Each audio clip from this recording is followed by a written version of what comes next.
So friends, नमस्कार, welcome, प्रणाम आप सभी लोगों को मेरा तो स्वागत है मेरे एक न्यू व्लॉग में। और आज की खूबसूरत सी सुबह की शुरुआत आप सभी लोगों के साथ।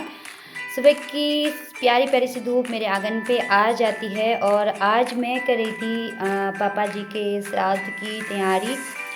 आज वैसे तो 18 दिसंबर है, लेकिन ये पापा जी का तिथि श्राद्ध था। लेकिन पापा जी की डेथ जो हुई थी वो 12 दिसंबर को हुई थी। 12 दिसंबर को जो है पापा जी हम सबको छोड़कर इस दुनिया से चले गए थे। वो बहुत गंदा दिन था, वो बहुत बुरा दिन था, हम खास करके बच्चों के लिए। तो चलिए, भगवान ने शायद इतना ही आशीर्वाद पापा जी का हमारे सर पे रखा था, लेकिन अभी भी पापा जी हम लोगों के साथ रहते हैं। तो आज उन्हीं को याद करके उनके श्राद्ध की मैं तैयारी कर रही थी धीरे धीरे। और साहब जी भी छुट्टी आए थे तो सारे काम मैं आराम से कर रही थी। और फिर इसके बाद मैं किचन में गई, सब्जी वगैरह चढ़ा रही थी और थोड़ी बहुत तैयारी मैं कर रही थी, मतलब आराम से कर रही थी आज सारा काम, क्योंकि साहब जी भी छुट्टी थे, क्योंकि उनकी ड्यूटी होती है तो बहुत जल्दी जल्दी सुबह सुबह काम करना होता है। तो पंडित जी को भी मैंने आराम से बुलाया हुआ था, क्योंकि जल्दबाजी हर बार बस जल्दबाजी ही होती है। तो इस बार हम लोगों ने बहुत आराम आराम से मैंने काम किया था और सब्जी चढ़ा दी थी, इधर चटनी बना दी थी, रायता बना दिया था। और इधर दीदी भी मेरे खेत में आ गए थे और आज से इन्होंने लगा दिया था मेरे प्याज को खेत में लगाने की शुरुआत कर दी थी। और ये थी खूबसूरत सा व्यू जो है गोलापार के खेतों का। मैं आपको दिखाने की कोशिश करती, कितनी प्यारी प्यारी धूप खिली हुई है ना, और साहब जी की चहलकदमी, और इतना प्यारा सा मौसम लग रहा था और धूप में बड़ा मज़ा आ रहा था। और मैं सबसे पहले जाके खेत में खाद वगैरह लगा के आ गई थी, क्योंकि मैंने बोला थोड़ा सा दीदी की हेल्प हो जाएगी। तो सबसे पहले मैं खाद लगा कर आ गई और इसके बाद घर आई, फटाफट से फिर से वही काम शुरू किया। बड़े तले, आटा गूँदा और पूड़ी बनाने की मैं तैयारी कर रही थी।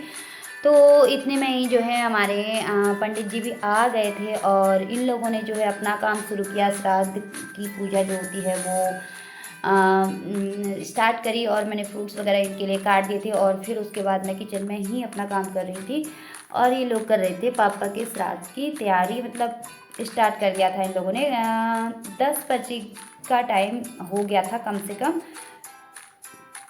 तो सारा कुछ पूजा पाठ वगैरह जो भी होते हैं संपन्न करने के बाद हमने पंडित जी को बोला बाय। और इसके बाद सब लोग धूप सेक रहे थे। और आज दोपहर की थाली ये थी मेरी।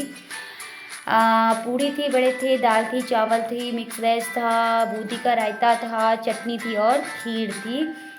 तो ये देवरानी सा, ये ननद जी हैं हमारी। ननद जी ने तो सुबह ही नाश्ता कर लिया था पूड़ी वगैरह का, इसलिए दाल चावल उन्होंने नहीं खाया। तो ये हमारी सबसे बड़ी बुआ जी हैं जो हमारे घर के पास में ही रहती हैं, इसलिए हमेशा हम उनको बुलाते हैं। ये ननी चाचू रहे और ये रहे हमारे जेठ जी और साहब जी, इन लोगों को खाना पूछते हुए बैठे थे और मैं सब लोग को खाना खिला रही थी। और ये हमारी सासू माँ हैं, चाची सासू माँ, और ये हमारी हैं सपना दीदी।